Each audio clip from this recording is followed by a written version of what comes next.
Bonjour chers téléspectateurs et Africa Télévision. Maintenant, parce que vous allez connecter bon chaîne à chaîne Bisso. Nous allons en direct. Il y a commune ya Gombe na siège ya Akaj Bisikani Nyango. Babengi ici bapandi sango pour lancer officiellement campagne de sensibilisation de parlementaires sur la nécessité de lever les immunités de personnes citées dans les dossiers de détournement des deniers publics. Naka oeboye bimino moko bukanga lonzo na COVID-19 ya mwana bandiko balandi ya Africa Télévision natiki bino bolanda na bokebi to na intégralité le lengeni na lancement ya campagne on eleki to na na bielongo.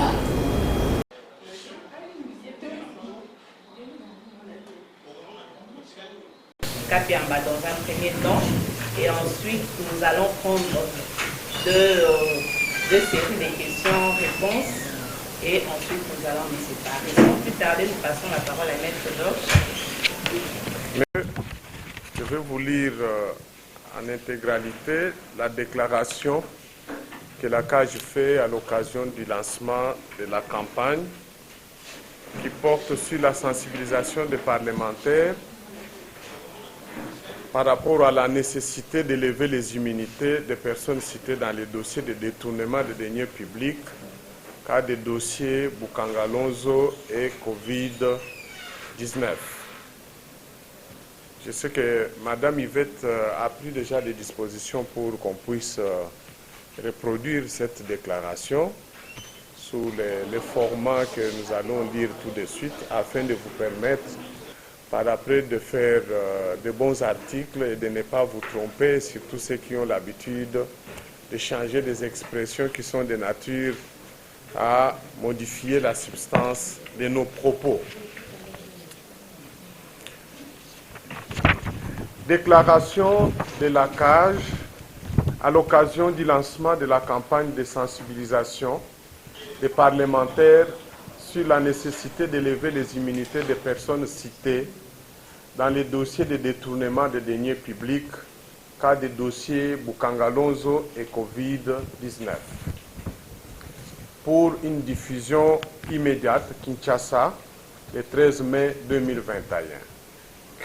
L'opinion tant nationale qu'internationale est focalisée ces derniers temps en République démocratique du Congo, non seulement sur la proclamation de l'état de siège, mais aussi sur l'interpellation judiciaire effective de certains acteurs politiques majeurs pour des faits présumés de détournement de deniers publics leur reprochés dans l'exercice de leurs charges d'État.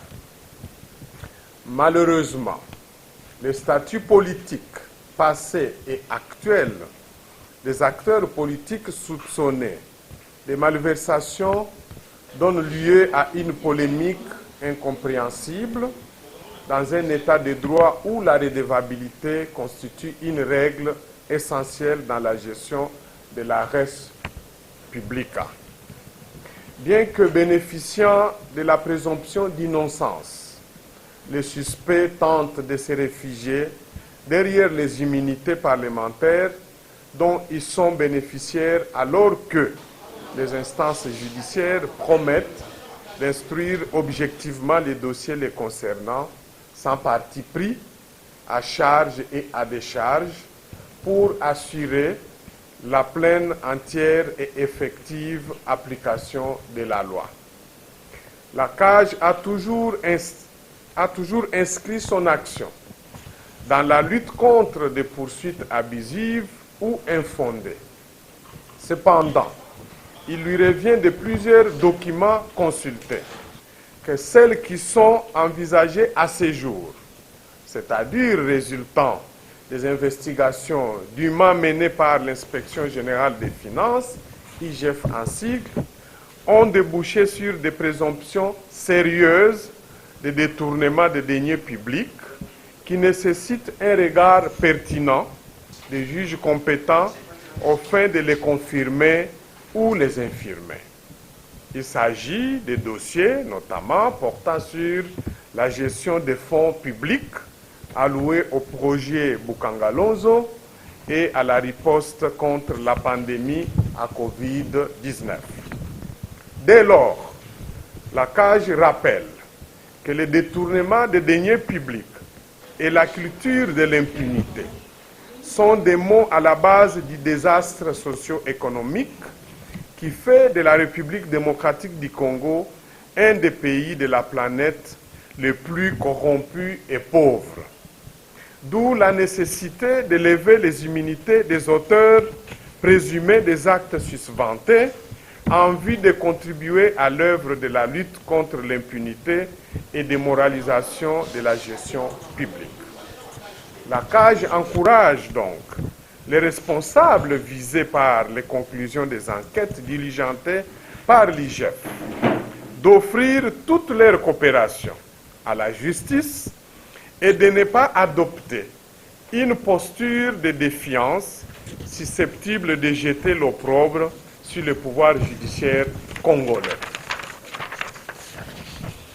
Le refus pour les parlementaires de lever les immunités dont sont couvertes les personnes suspectées constituerait un acte de complicité, de trahison à l'égard de la confiance que le peuple place en eux et surtout une participation active à la perpétuation de la misère des Congolaises et Congolais.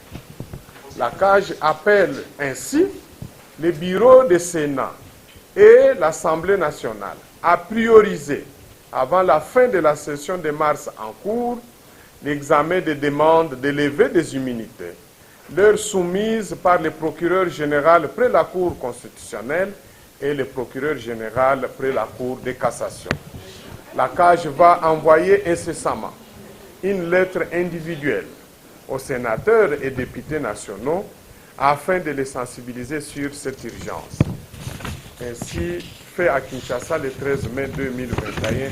Je vous remercie. Urgente étant donné que les informations, les éléments à notre possession démontrent que ça fait quand même plusieurs mois depuis que le procureur général près la Cour de cassation avait saisi les bureaux, par exemple, de l'Assemblée nationale ou aussi l'Assemblée ou le Sénat, et que en ce qui concerne le Sénat pour le cas de Bukangalonze, c'est vrai, vous allez dire qu'il n'y a pas très longtemps que le bureau a été saisi, mais ce sont des questions qui requièrent célérité, étant donné aussi le contexte dans lequel se trouve notre pays aujourd'hui, parce que comme nous le mentionnons dans l'un des paragraphes, vous aurez les textes pour lire vous-même. La République démocratique du Congo aujourd'hui fait partie des pays les plus corrompus et pauvres du monde. Ça ne peut pas constituer une urgence pour ces pays de quitter les carcans des pays corrompus et des pays pauvres, notamment par l'action de la répression. Parce que pour combattre la corruption, c'est vrai, il y a deux actions. Il y a l'action de sensibilisation qui vise le changement, la prise de conscience des citoyens sur le mal que représente la corruption sous toutes ses formes, mais aussi faire prendre conscience du fait qu'il faut à l'avenir prévenir, éviter de commettre ce genre de mal à son pays. Mais il y a une action importante qui est une action judiciaire. Et donc, dans un état de droit, lorsque on engage une action judiciaire, tous les citoyens doivent l'appuyer. C'est aussi ça l'essence de notre campagne aujourd'hui. C'est de demander à toute la population de soutenir ces mouvements, ces actions qui sont menées par les autorités judiciaires tendant à obtenir à ce qu'on lève les obstacles qui les empêchent aujourd'hui, ne fût-ce que d'interroger ces personnes, de leur poser certaines questions pour clarifier la situation qui s'est passée. N'oublions pas que la justice participe aussi à l'action de la redevabilité. Elle permet aux citoyens de savoir de quelle manière les biens de la République ont été gérés ou sont gérés par le fait d'interpeller les gestionnaires. Et donc, si nous voulons reconstruire ces pays, alors que nous savons tous que cette reconstruction exige que les gouvernements aient des moyens, et ces moyens ne tomberont jamais du ciel comme des mannes. Nous devons prendre conscience que pour que les gouvernements aient ces moyens, il faut que ces entités comme la justice l'aident à y parvenir. Et l'action de la justice, aujourd'hui, si elle se mène, elle a plus d'intérêt aussi en ce qui concerne les nouveaux gestionnaires. Ça sera un avertissement, un message fort envoyé aux nouveaux ministres, aux mandataires, bref, à tous ceux qui sont associés à la gestion des biens de l'État, pour qu'ils sachent qu'on ne doit plus continuer à mettre la main sur l'argent de l'État, les finances de l'État, ou détourner les biens immeubles de l'État comme ça se faisait par le passé, parce qu'en le faisant, vous allez vous retrouver en face de la justice. Donc c'est de cette manière-là qu'on peut contribuer tous au changement de la gouvernance de notre pays. Si nous voulons que le gouvernement ait des moyens pour doter nos forces armées, qui sont engagées depuis quelques années dans la lutte contre les groupes armés qui écument l'Est de notre pays, ou ceux qui entretiennent de l'insécurité dans certaines villes de notre pays, et assurer la protection des hommes, des enfants, des femmes contre notamment ce genre d'exactions, il faut que l'action de la justice se mène. Au cas contraire, nous participerons à faire bloquer notre pays, à le faire tourner dans un cercle vicieux avec l'ensemble des lamentations que nous connaissons chaque jour, du genre que nous n'avons pas de bonnes routes, nous n'avons pas de soins médicaux, les enfants n'ont pas de bonnes écoles. Il faudrait que tout le monde prenne conscience. Nous avons pris cette conscience, nous, en tant qu'organisation de défense des droits de l'homme, qui milite contre la corruption sous toutes ses formes et ses conséquences. Il faudrait que, du côté aussi des médias, qu'on sente cela. Parce que l'impression que nous avons, c'est qu'il y a certains médias aujourd'hui qui tentent à offrir des béquilles aux gens qui ont détruit le pays, qui ont détruit l'avenir de la jeunesse. Vous savez qu'aujourd'hui, nous avons plus de 20 millions de jeunes dans ce pays qui ont terminé leur université, leurs études, mais qui n'ont aucune perspective d'avenir. Pourquoi? Parce qu'il n'y a pas d'emploi. Le gouvernement est incapable d'avoir des moyens pour favoriser ces emplois. Il y a des femmes et des enfants qui meurent chaque jour parce que ces gens n'ont pas la possibilité d'accéder aux soins médicaux à l'intérieur. Mais si déjà à Kinshasa, Mamaemo est devenu pratiquement un mouroir, mais vous vous imaginez dans quelle situation se trouvent nos compatriotes qui sont dans des provinces. Donc, il faut que ces messages provoquent un sursaut d'orgueil et de patriotisme dans les chefs de chacun pour que nous puissions tous contribuer à cette action de la justice, qui est la seule qui peut contribuer à faire relever la situation dans notre pays. Donc, c'est une urgence. Il n'y a pas d'autres urgences que celle-là, parce que c'est celle-là qui va permettre à ce que chacun de nous puissions nous retrouver dans les bienfaits, nous puissions goûter et exprimer un sourire du bonheur que nous pourrons tirer de l'exploitation de nos ressources naturelles. Est-ce que tous doivent-ils faire l'objet de la procédure de levée des immunités? Je dis non, parce qu'il y en a qui n'en ont plus, qui ont perdu. Celle-ci par le fait qu'ils ont perdu le poste ou les fonctions qui leur assuraient ces immunités. Donc ça, c'est faisable. Mais nous disons, nous sommes au courant du fait qu'il y a beaucoup de demandes qui ont été formulées à ces bureaux. C'est au bureau de les examiner, c'est-à-dire le bureau du Sénat, en ce qui concerne les demandes formulées contre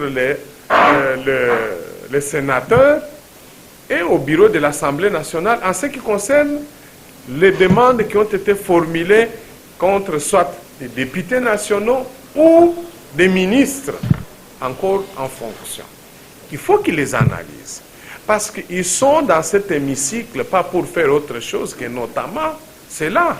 Rappelez-vous de tous les discours que nous avions suivis lorsqu'il y a eu la requalification de la majorité, de plusieurs députés, de plusieurs sénateurs qui ont dit, enfin maintenant, avec l'union sacrée, nous allons aider le président de la République, nous allons aider notre peuple à combattre contre les antivaleurs, notamment les détournements, corruption, blanchiment des capitaux. Et donc, tout ce que nous faisons, c'est leur rappeler tous leurs engagements. Et nous devons continuer à les faire, nous tous. Nous allons poursuivre cette action, comme ça a annoncé la première action, c'est que déjà à partir d'aujourd'hui jusqu'à demain, les courriers sont en train d'être déjà finalisés, les courriers individuels, nous allons atteindre plus ou moins 600 d'entre eux. Et toutes les dispositions sont prises pour les sensibiliser sur cette urgence. C'est la première action et nous allons aussi mener d'autres actions nécessaires. Et donc, il n'y a pas de demande d'autorisation, mais si la demande d'autorisation équivaut toujours à la demande de levée d'immunité, parce que pour entendre quelqu'un qui jouit d'une immunité parlementaire, pour l'auditionner, l'entendre, il faut d'abord solliciter la levée qui vaut l'autorisation pour pouvoir l'entendre. Pourquoi seulement Bukangalonzo et Covid-19? Mais parce que nous avons dit que notamment ce sont des dossiers qui résultent du travail professionnel et appréciable que nous avons consulté, le travail qui a été mené par l'inspection générale des finances. Et vous savez, nous en tant qu'organisation de défense des droits de l'homme, nous sommes obligés de travailler avec les institutions de l'État. Ça veut dire, nous, en tant qu'institution citoyenne, nous devons accompagner le travail de l'État. Parce que par nous-mêmes, nous ne pouvons pas faire mieux que l'État. Nous ne devons pas remplacer l'État, mais nous devons les appuyer. Parce qu'aujourd'hui, tous nous savons que cette inspection générale des finances a de plus en plus démontré sa capacité, sa compétence. Ces hommes et ces femmes qui sont au sein de cette institution ont prouvé leur amour pour le pays et leur engagement à travailler pour éviter que les finances de l'État ne puissent plus être dilapidées par les prédateurs. Une pratique que nous avons connue dans leurs espaces, aux gens qui empêchent que les Congolais qui sont en souffrance reçoivent au moins un secours de l'État. Ces Congolais s'érigent en un danger pour la nation.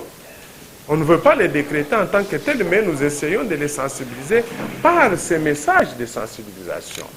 Il faut qu'ils quittent cette posture, mauvaise posture, de penser qu'ils aident un état de droit démocratique par leurs actes. Parce qu'ils doivent savoir que pour maintenir un état de droit démocratique, c'est-à-dire au sein duquel vous avez même la possibilité de vous exprimer, d'informer en tant que journaliste, mais il faut des moyens pour entretenir cet état, notamment à organiser à des périodes régulières les élections. Mais un État qui n'a pas de moyens va organiser ces élections comment? Voilà comment on entretient la société démocratique. Si vous voulez que tous nous puissions maintenir les acquis démocratiques que nous avons aujourd'hui, nous devons travailler pour que l'État ait les moyens, ait ses moyens. Que l'État ait les moyens pour payer les agents et fonctionnaires de l'État, tous ceux qui sont engagés dans l'administration, de sorte que demain, après-demain, quand vous avez besoin d'une autorisation, d'une attestation, vous savez, au moins vous adresser à ces gens, on vous délivre sans vous exiger de payer des surplus. Mais c'est tout ce que nous devons faire sur cette terre. Dieu nous a envoyés pour contribuer à ce bonheur-là partagé par tout le monde. Mais quand on commence à soutenir, à faire l'apologie des gens qui ont détruit ce bonheur, qui ont empêché, qui ont contribué à certaines situations difficiles, alors là, on ne sait pas ce qu'on représente pour sa nation. On fait tout simplement un usage abusif de sa qualité. Donc il y a beaucoup d'autres dossiers, c'est vrai, mais le dossier Bukangalonzo et Covid-19, ce sont des dossiers que nous avons pris à titre exemplatif. Vous parlez de l'acharnement des acteurs de la justice qui seraient eux-mêmes plongés dans ce genre de faits et qui ne feraient pas l'objet de poursuites. Non, vous savez, lorsque nous nous adressons en public en tant que leaders sociaux, nous devons toujours avoir un langage sérieux et responsable. Moi, je ne peux pas aujourd'hui, nous, la CAJ, nous n'avons aucun dossier établissant que tel magistrat a commis les actes de corruption avec certitude et que nous allons en parler comme ça. Parce que, vous savez, lorsqu'on en parle sans preuve, on s'expose aussi aux poursuites. Notre société, l'état de droit est organisé ainsi. On dit, vous voulez parler de quelqu'un qui a commis un fait répréhensible, cherchez d'abord à enquêter sur ces faits, réunissez les éléments. C'est-à-dire, quand vous allez maintenant en parler avec les éléments, vous écrivez avec les éléments à l'appui, vous contribuez effectivement au changement dans votre société, parce que si ce monsieur, cette dame arrivaient à se plaindre, vous serez en mesure de produire des éléments à l'appui de ce que vous avez soutenu. Mais si nous relayons de manière aussi passive les allégations qui nous viennent à gauche et à droite ou qui sont publiées aujourd'hui avec les réseaux sociaux dont on ne sait plus contrôler, les gens écrivent ce qu'ils veulent, alors à ce moment-là, nous ne sommes plus nous-mêmes disciplinés. Nous ne sommes plus objectifs. Donc, bref, moi j'ai dit, celui qui a un acte, un fait qui impliquerait les agents judiciaires, approchez-vous, soit de leur chef hiérarchique, ou mettez-nous au courant. Donnez-nous les éléments. Nous avons le mandat aussi de mener la même démarche. Nous le ferons et nous vous rendrons compte de ce qui sera fait par la suite par leur hiérarchique ou par la justice tout entière. Là où nous n'avons aucun élément, ou même si c'est quelqu'un qui vous a rapporté sans preuve, de grâce, évitez d'en parler, évitez d'en faire état dans vos médias, moins encore dans vos écrits. Parce qu'en le faisant, vous mettez en danger aussi les droits des autres. Droit à l'honneur, à la dignité. Les droits de n'être mis en cause que lorsqu'on a des éléments à l'appui de ce qu'on avance. Et demain après-demain, sûrement, ne soyez pas surpris que si vous avez agi de cette manière, que vous ne puissiez pas avoir l'appui de la CAJ. Parce que nous le disons toujours, que nous faisons tout pour rester exigeants dans ce que nous faisons. Tout ce que nous écrivons, nous commençons d'abord par collecter les preuves. De sorte que demain après-demain, si on nous amène en justice, nous allons les confondre avec les preuves. Et nous avons tout. Et vous aussi, vous savez qu'en tant que média, vous êtes tenus à la même obligation d'être sûr que l'information que vous livrez a été vérifiée, elle est prouvable. À ce moment-là, vous pouvez en parler. Acharnement, vous savez, ne nous laissons pas embobiner par les discours des gens. Les gens qui ont ruiné ces pays, les gens qui ont détourné, qui ont utilisé la corruption comme mode pouvant leur permettre de s'enrichir, mais utilisent cet argent pour aller dans les médias, passer les discours, engagent même des jeunes, des œuvreux, des gens qui n'ont pas de travail, qui ne savent pas s'acheter des crédits, ils sont capables de leur bombarder dans leur téléphone les crédits de $10, $20 pour aller dans les médias sociaux, lancer des messages en disant c'est de l'acharnement, de l'acharnement. Non. Nous disons que la justice est organisée, est une institution. Le procureur général ne peut pas prendre les risques de saisir, par exemple, le Sénat pour solliciter la levée de l'immunité d'un sénateur soupçonné d'avoir commis les actes de détournement au hasard. C'est parce qu'il a un dossier constitué. Encourageons les gens qui sont mis en cause d'aller se présenter à la justice, c'est que nous disons de coopérer avec la justice, de ne pas commencer à monter des obstacles pour empêcher la justice à vous poser des questions. Si vous vous reprochez de rien, allez bonnement en justice pour répondre. Et puis, défendez-vous parce que la Constitution et les lois de la République nous le permettent. Voilà. Ça ne nous intéresse pas. Ce qui nous intéresse, c'est l'action. Et nous savons que le moment venu, la justice nous donnera les noms de ceux qui seront poursuivis formellement. Et que ça traîne, c'est pas une volonté, c'est pas un manque de volonté. Oui, nous constatons cela. Vous savez, il y a, je crois, 6 jours, la semaine passée, que je me suis exprimé dans les réseaux sociaux pour déplorer la lenteur constatée dans le traitement de ces demandes, principalement au niveau du le nouveau bureau de l'Assemblée nationale. J'ai eu des contacts avec les bureaux qui m'ont assuré, qui m'ont donné des explications, en faisant savoir que s'il y avait eu cette lenteur, c'est parce que les bureaux avaient changé, mais les bureaux de commission, de nouveaux bureaux de commission n'étaient pas encore mis en place et qu'il fallait attendre la chose faite, je crois, depuis avant-hier. Les commissions, avec leurs nouveaux bureaux, ont été adoptées en plénière. Nous avons tous suivi et nous avons salué ça. Et nous espérons que ça va se faire. Mais pourquoi les coups de pouce aujourd'hui? C'est parce que le temps passe. Nous sommes aujourd'hui à plus ou moins de 3 semaines, moins de 4 semaines pour la fin de la session. Je vous rappelle que c'est une session du mois de mars qui doit se terminer, se clôturer le 15 juin.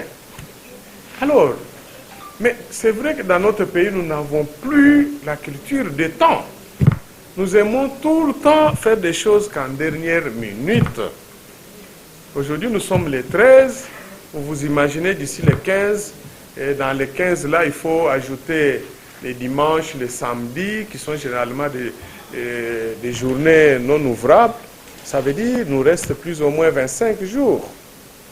Voilà pourquoi nous devons les pousser, les rappeler leurs obligations, de traiter rapidement cette question pour qu'ils nous démontrent qu'effectivement la volonté de contribuer à la lutte contre la corruption, le détournement des deniers publics et le blanchiment des capitaux fait partie de l'engagement de nos députés et sénateurs. C'est tout ce que nous leur demandons, pas plus que ça. Et ça fait partie de vos missions, nos missions, de les rappeler, comme dans une maison où quand vous avez un parent qui ne s'exécute pas de ses obligations, les enfants disent « Papa, vous n'avez pas acheté telle chose, maman, vous n'avez pas préparé pour nous. » Et donc, c'est le même jeu. Il ne faut pas que ça paraisse comme rentrant dans une sorte d'acharnement. Je sais que les partisans de ces gens vont écrire, lorsque nous allons publier le communiqué, vont parler encore de l'acharnement, l'acharnement. Non, il n'y a pas d'acharnement. Chacun dans la société doit faire son travail comme il se doit. Celui qui fait mal, c'est le droit de nous, les autres citoyens, de les mentionner, dire « Messieurs, vous ne faites pas bien votre travail alors que vous êtes payés pour ça. » Y a-t-il un autre mécanisme pour contourner ce que Chantal a demandé? Non, il n'y en a pas. On ne contourne pas la loi. On ne contourne pas la Constitution. Seulement, les gens qui s'emploient à utiliser ces mécanismes comme des moyens pour eux, pour empêcher la justice de faire son travail, empêcher le peuple congolais à savoir ce qui s'est passé, notamment dans l'exécution, dans la gestion du projet Bukangalozo ou dans la riposte contre la pandémie à Covid-19, où il est, selon les rapports de l'IGF, beaucoup de millions d'argent, de dollars appartenant aux Congolais auraient été détournés. Ceux qui les font doivent savoir que chaque chose a son temps. Pourquoi? Parce qu'après leur mandat, d'ici 2023, ils doivent savoir qu'après leur mandat, le procureur peut à tout moment les reprendre. Ils peuvent empêcher aujourd'hui, en usant de toutes les manœuvres qu'ils pensent, mais ça va finir par les rattraper. Non, mais à partir du moment où le dossier, l'action du ministère public a été déjà lancée, la prescription est stoppée. Est stoppée. Et ils ne doivent pas faire les malins, parce que ça va les rattraper. Et avec comme circonstance aggravante que si aujourd'hui vous vous livrez à ces jeux, ces manœuvres, pour faire obstruction à l'action de la justice, mais lorsque on vous aura à la fin de votre mandat, vous allez encourir le maximum de la peine. Les gens doivent savoir exploiter certaines facilités pour gagner de la clémence de la justice. Lorsque nous disons tout le temps aux gens, coopérez, coopérez, c'est parce que nous savons que lorsque vous coopérez, ça va vous permettre de gagner en termes de circonstances atténuantes. Au moment où on va vous juger, vous direz, mais Monsieur le Président, rappelez-vous que moi, j'ai eu à coopérer à l'enquête. Je me suis disponibilisé. Je n'ai même pas voulu me réfugier derrière mes immunités.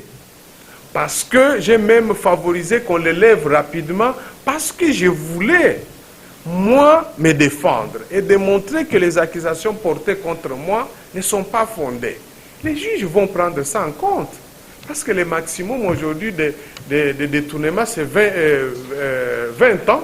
Vous pouvez vous en sortir avec, par exemple, 3 ans, 4 ans, 5 ans. Les gens vont dire, mais il a de la chance. Comme quelqu'un là qui devait en principe être condamné entre 5 à 10 ans, qui a eu 3 ans, mais je vais aborder, il a bénéficié aussi de ces circonstances atténuantes. Pourquoi? Parce qu'il a coopéré.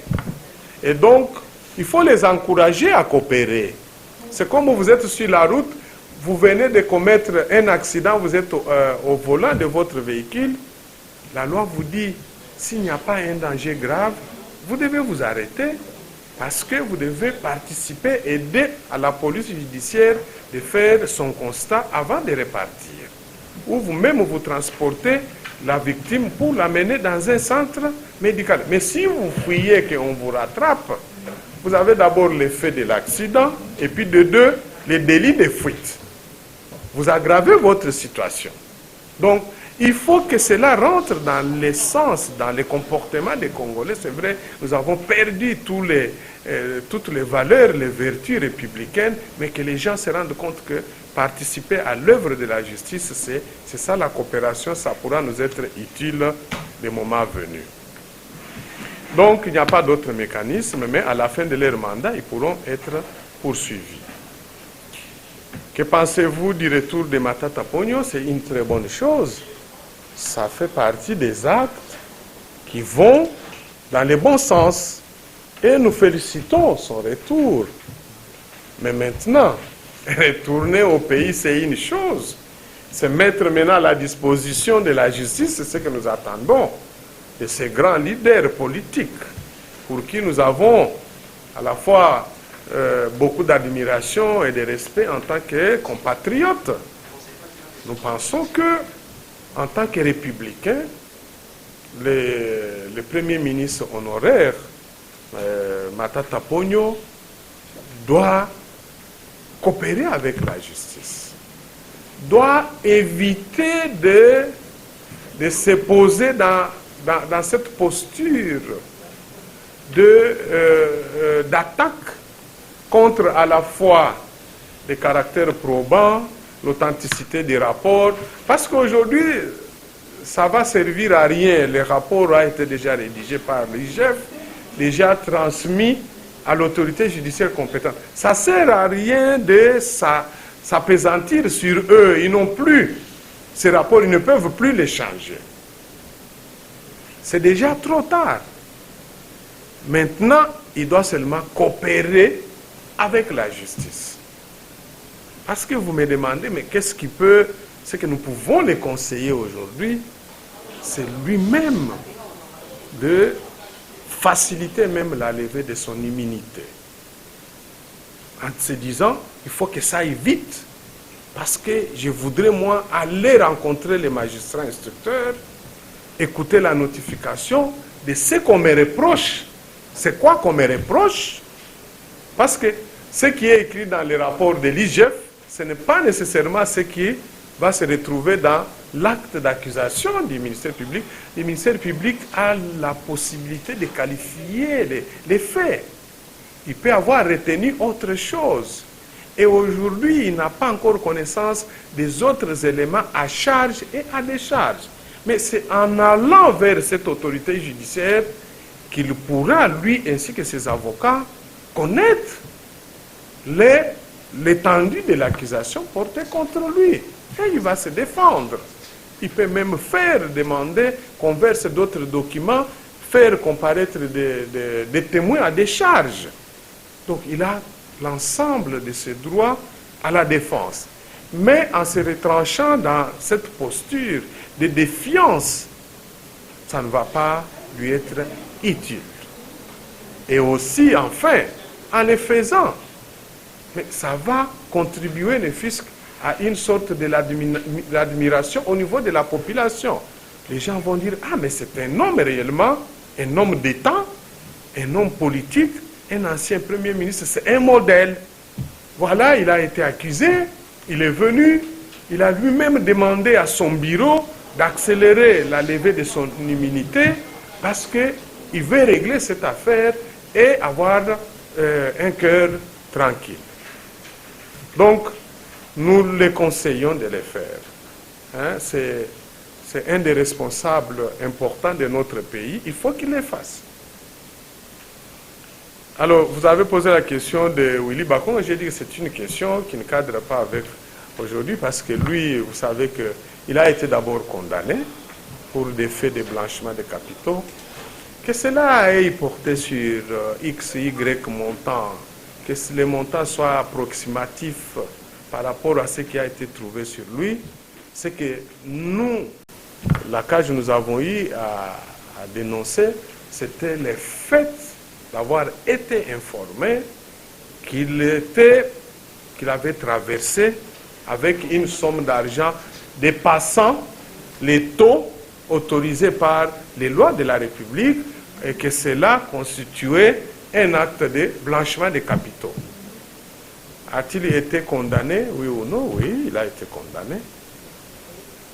Est-ce que c'était pour un montant plus que celui autorisé? Nous disons oui. Et donc, il n'y a plus de débat là-dessus. C'est comme ça.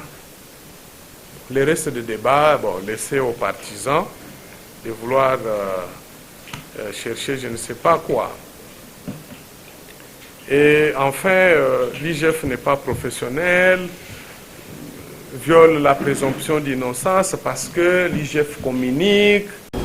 Matondi mi bande balandi Africa ko télévision pour la confiance au binobo pesa biso. Merci parce que vous allez qui ebele connecté branché na chaîne na biso on a bouti ko la lengeni nyango maître Georges Kapiamba ba outi ko lancer vraiment officiellement campagne de sensibilisation il y a ba parlementaire c'est la nécessité il y a ba lever il y a ba humilité il y a ba personne au bazali cité na ba détournement ya fonds publics entre autres na Italie makambo Italie bukanga Bukanga Lonzo akaje lobiete ba bureau ya parlement et sunga population te sunga République démocratique du Congo na ko faciliter ka bango kolongola ka ba milité ya ba personne to ba député to ba sénateur o bazali vraiment cité détournement ya ba fonds publics o penza et kotisa ki vraiment moi baisse na République démocratique du Congo bi moko boyebi mikolo penza affaire eza ya Bukanga Lonzo na COVID-19 dans ya cour constitutionnel la kotisa ki penza mukanda pona ko senga penza na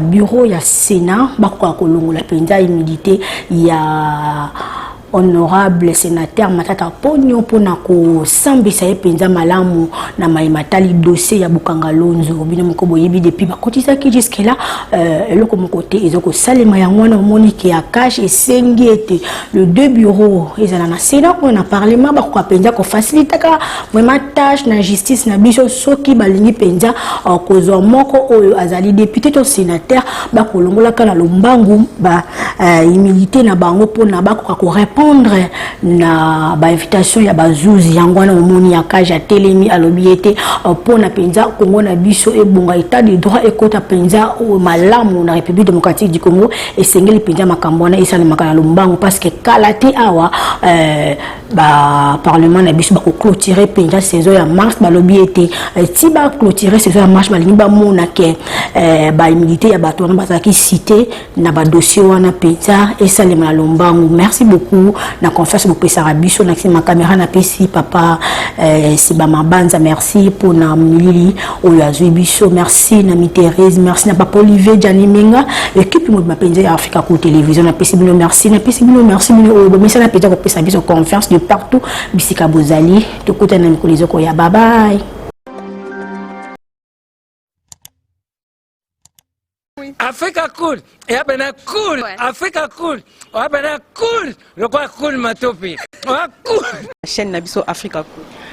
En tout cas, la chaîne est bien, et puis vous êtes très rapide. Ils sont très rapide, et la chaîne moko, bako ça a bien confiance. En tout cas, nazo senga na bato oyo nanu ba souscrire te bazwa. Donc, eza vraiment neti oyo balobaka ke boka lelo, lamba lelo, lia lelo. Donc, eza kitoko na sepeli na bino, na sengi na bato nyonso bo souscrire ebele boko zala desute. Africa Cool, c'est la destination de prédilection pour une communication optimale. Longo Dianabino Mama. Merci beaucoup. Vous voulez le Congo? Pour que le Congo devienne cool, pour suivre les cool analyses, alors revenez et abonnez-vous massivement. Massivement. Africa Cool. Équipe Mobimba et Africa Cool. Félicitations. Et au moins, une chaîne impartiale. Et le rôle de Babino, vous méritez le soutien de la population ainsi que des institutions compétentes. Africa Cool Télévision is landama koleka banungu nungwa batuna katamboga kungu.